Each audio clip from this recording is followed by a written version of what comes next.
ምትኬ ክፍል 2 ደራሲ ሂላ ተራኪ ኢልሃም ፈሪድ። ቻናላችንን ሰብስክራይብ፣ ላይክ እንዲሁም ሼር በማድረግ ቤተሰብ ይሁኑ። ወደ ታሪኩ ወደ መጸዳጃ ስገባ በጣም ደንግጬ እግሬ እየተሳሰረ ላስኬድ አለኝ። እንደምንም እግሬን ተቆጣጣሪ ደረስኩኝ። ድንጋጤን መቆጣጠር አቅቶኝ ሰውነቴ ሁሉ ይንቀጠቀጣል። ፊቴ ላይ እጄን በውሃ ራስኩት። በዚህ መሃል ቤቲ ከኋላዬ መጣች።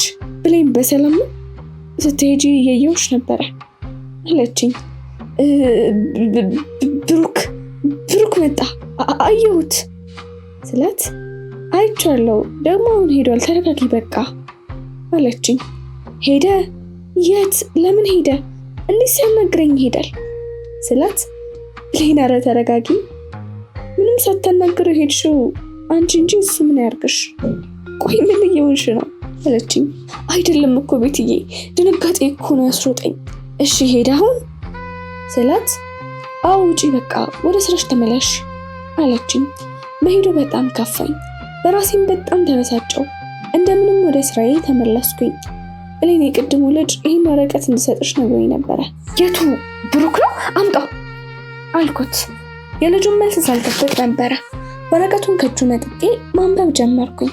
ሳላስበውን ባይመሰስ ጀመረ። ይህን ያየችው ቤቲ አጠገቤ መታ ቆማለች። አንብቤ እስክጨርስ ጠበቀችኝ። ከዛ ከእጄ ነጥቃ ማንበብ ጀመረች። ፊቷ ላይ ሐዘን ስሜት እያየው ነበረ። አንብባ ስጨርስ ቀና አለችና ብሌንዬ ወደ ቤት ሂጂና አረፊ፣ ስወጣ መጥቼ እንነጋገርበታለን አለችኝ። ልክ ነሽ፣ መሄድ ይሻላል።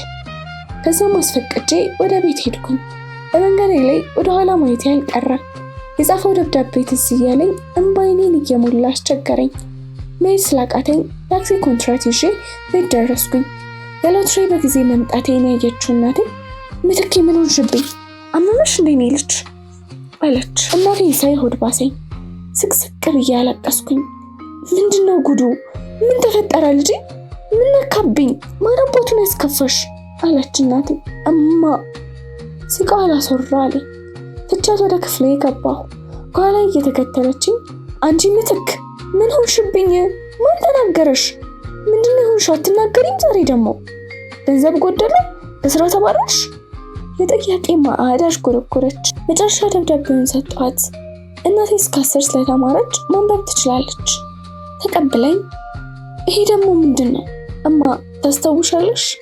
እንደውም እዚህ ሰፈር ድረስ ተከትሎኝ ድንጋይ ያነሳውበት ልጅ? አዎ ያ እንደውም በመኪና የመጣው ቆንጅዬ ወጣት ምን ሆነ? አሁንም ተናገረሽ? ምን አባቱ ነው የሚፈልግብሽ? አልተናገረኝምማ። ይህን አንበቢና ትረጃለሽ ምን እንደሆንኩኝ ስላት ይዛው መነጽሯን ፍለጋ ወጣች። መነጽሯን ይዛ ተመልሳ አጠገቤ ቁጭ አለች። ድምጿን ከፍ አድርጋ ማንበብ ጀመረች። ሰላም ብሌን፣ ለሴት ኧረ እንደውም ለሰው ደብዳቤ ስጽፍ ይሄ መጀመሪያዬ ነው እና ብሌንዬ ብዙም ነገር አላበዛም። የመጀመሪያ ቀን ሳይሽ በገንዘብ የምገዛሽ ዕቃ ነበር የመሰልሽ። ለዚህ አመለካከቴ ተጠያቂ አባቴ ነው። ከሰው ይልቅ ገንዘብ እንዳከብር አድርጎ ያሳደገኝ።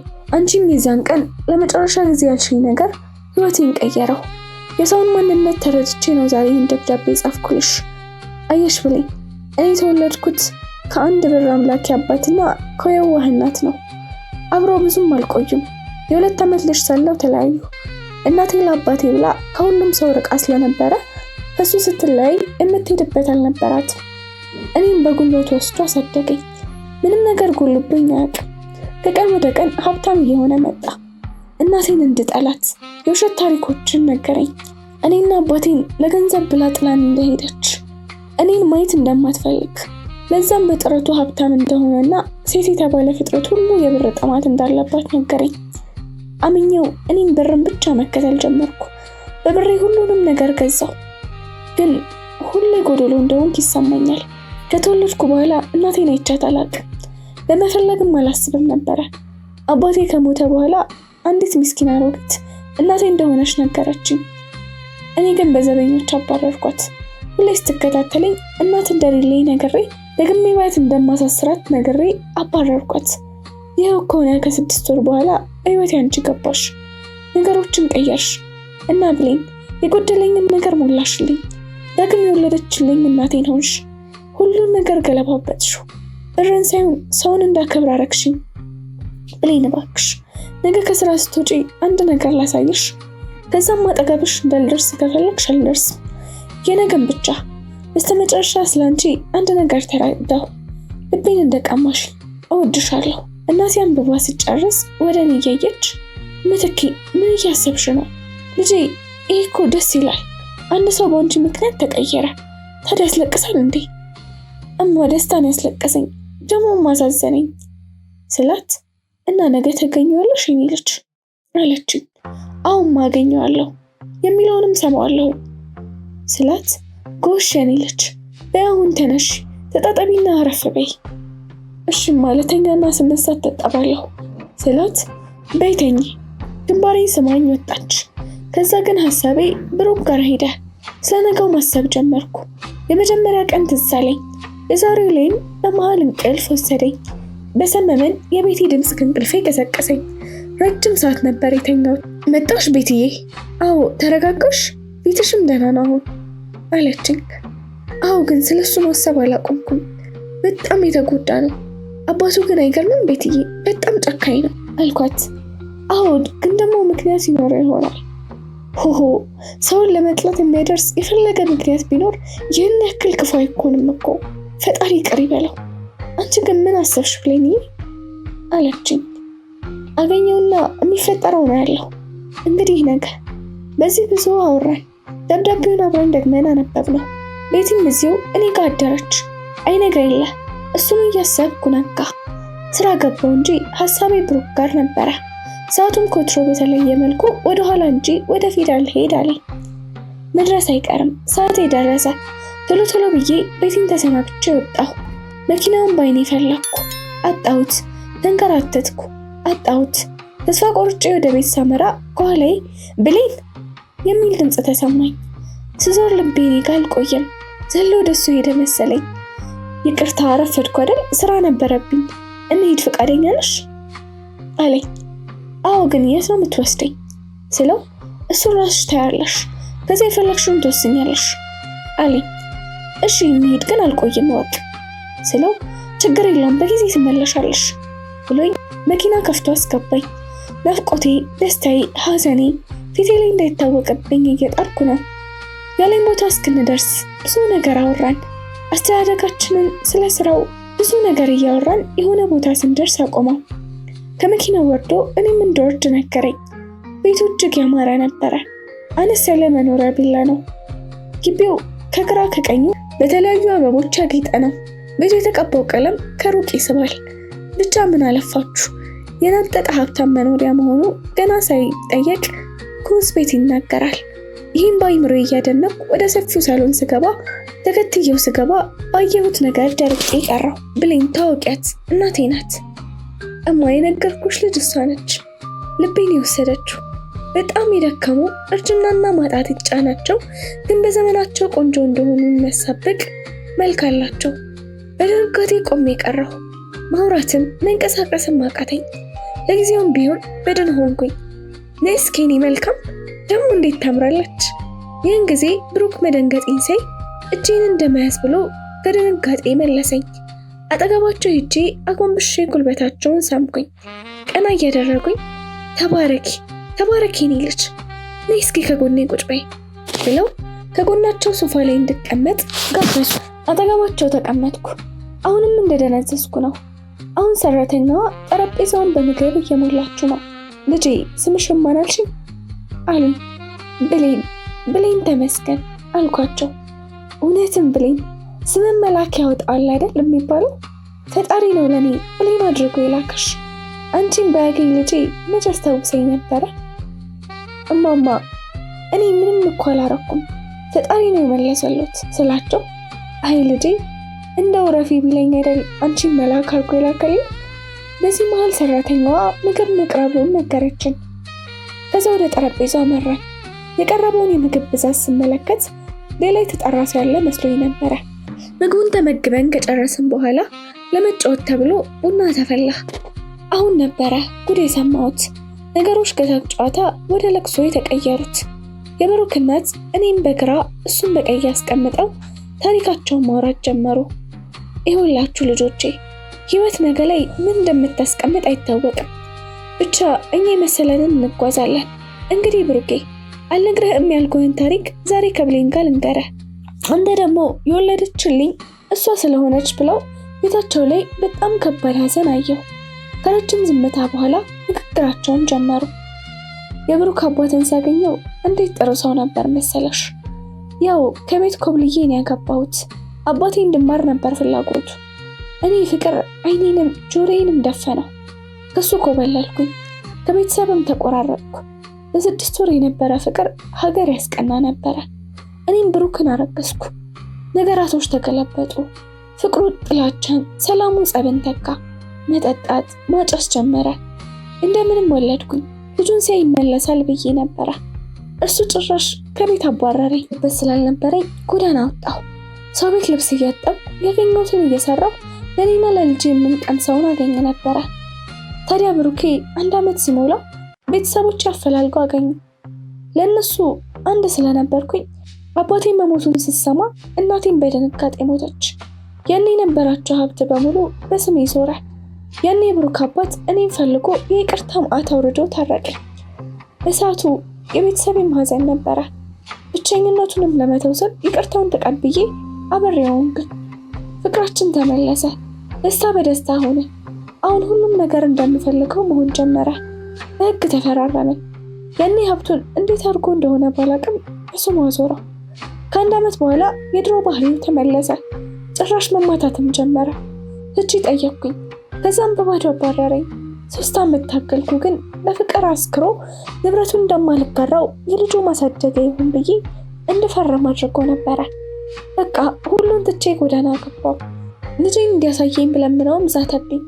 አቅም ስላልነበረኝ ብሩኬን እየተደበቅኩ ሳየው፣ ለነገሩ በገንዘቤ ልጄን ነበረ ያንደላቀቀው። ብዙም አልከፋኝም። መቼም ሞት አይከሰስም አይወቀስም አይደለም የሚባለው። ያው በስቃይ ነው የኖርኩት። እሱ በእኔ ሀብት ሲንደላቀቅ፣ እኔ ግን ሌላ ጎል ሰጥቼ በረሃብ ስንደፋደፍ መኖር እንደ መሬት ሲመረኝ፣ ሞትን ስናፍቅ ተደብቄ ልጄን ሳቅ ሳይ ተስፋ ይሰጠኛል። ዳግም በጠወለገ ልቤ ውስጥ የመኖር ዘይት አፍስሶ ያለመልመዋል። ፈጣሪ ልጅን እንዲጠብቅልኝ እንደተማጸንኩ በደህንነቱ ህይወቴን ተያዝኩት። አምላክ ይሰማይል። እኔን ከልጄ ሊያገናኘኝ አንቺን ላከልኝ ፈጣሪ ይባርክሽ።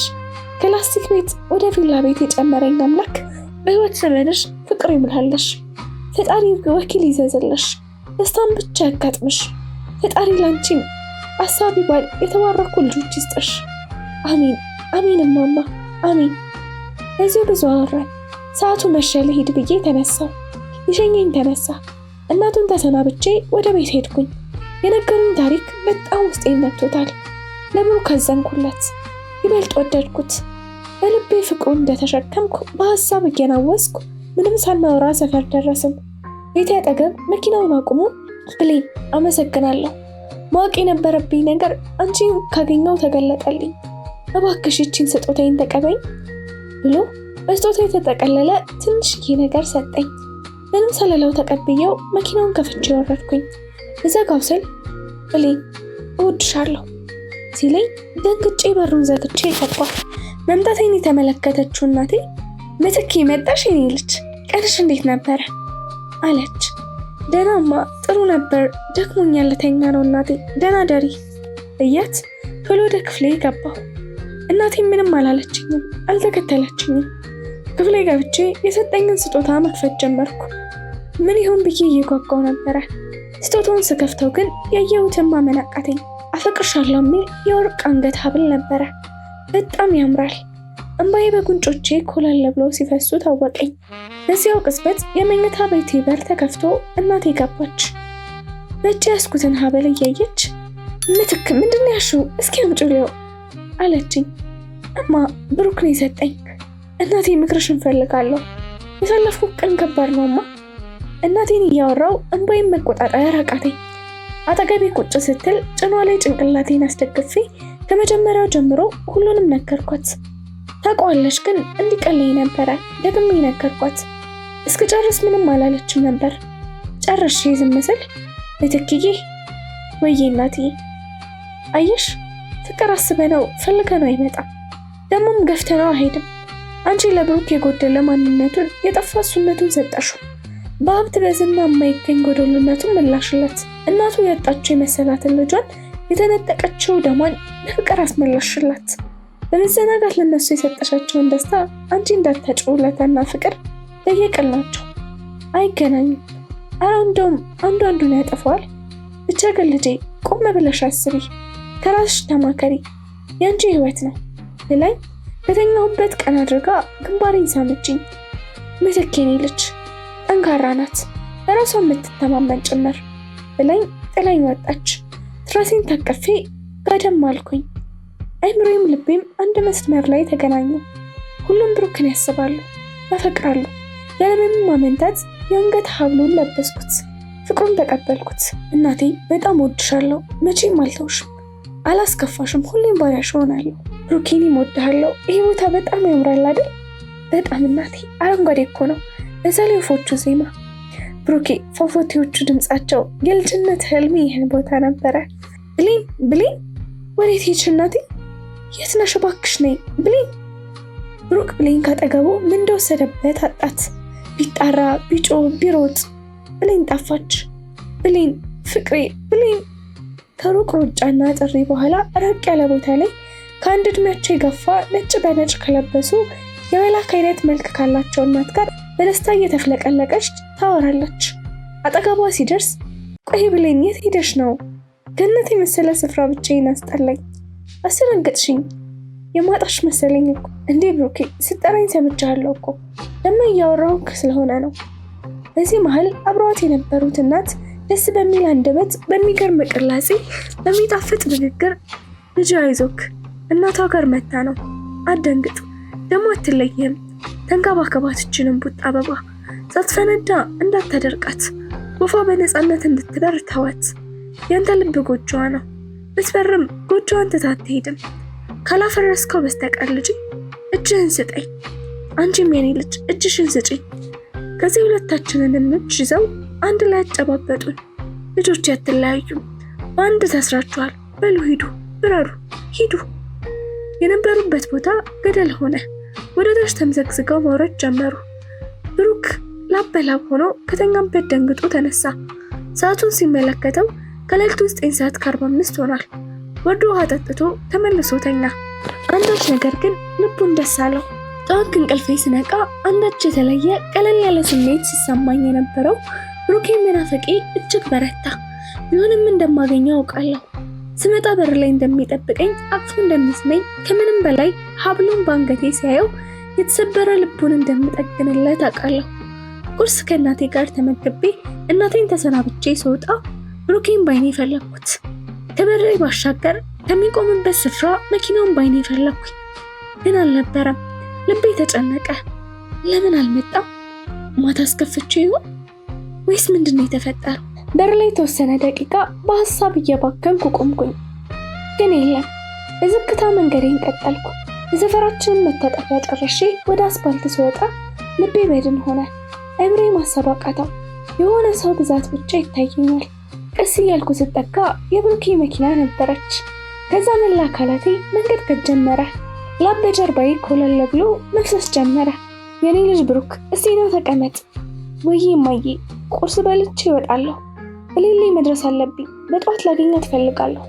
እሺ ልጄ እሱን እረዳለሁ፣ ግን ያችን ልጅ አደራ፣ ፍቅርህ እንደ ጉም እንዳይሆን በነፋስ የሚበተን አደራ ልጄ። ከእጅህ እንዳታመልጥህ ጠበቅ አድርጋት። ፍቅርህን በልቧ ላይ በእምነት ስራው፣ ዙፋንህንም እንዲሁም እምነት፣ ሰላምን፣ ፍቅርን አጽንተህ ኖር አደራ። እሺ እማዬ በጣም አስፈራራሽኝ። ደግሞ አንቺ ከጎኔ ካለሽ ሁሉም ይስተካከላል። በይማ ልሂድ፣ እንዳታመልጠኝ፣ ደህና ዋይ ብሎ ወጣ። እያዘገምኩ ሰው አጠገብ ስደርስ ሁሉም ያወራል፣ ግማሹ የራሱን ግምት ይሰጣል። አንዱን ጠጋ ብዬ ይቅርታ አባት ምን ተፈጥሮ ነው አልኩት። በልቤ ክፉ እንዳያሰማኝ እየተማጸንኩ ምን አውቄ ሚስቱ ናት መሰለኝ፣ መንገድ ምጧ መጥቶ ነው አሉ።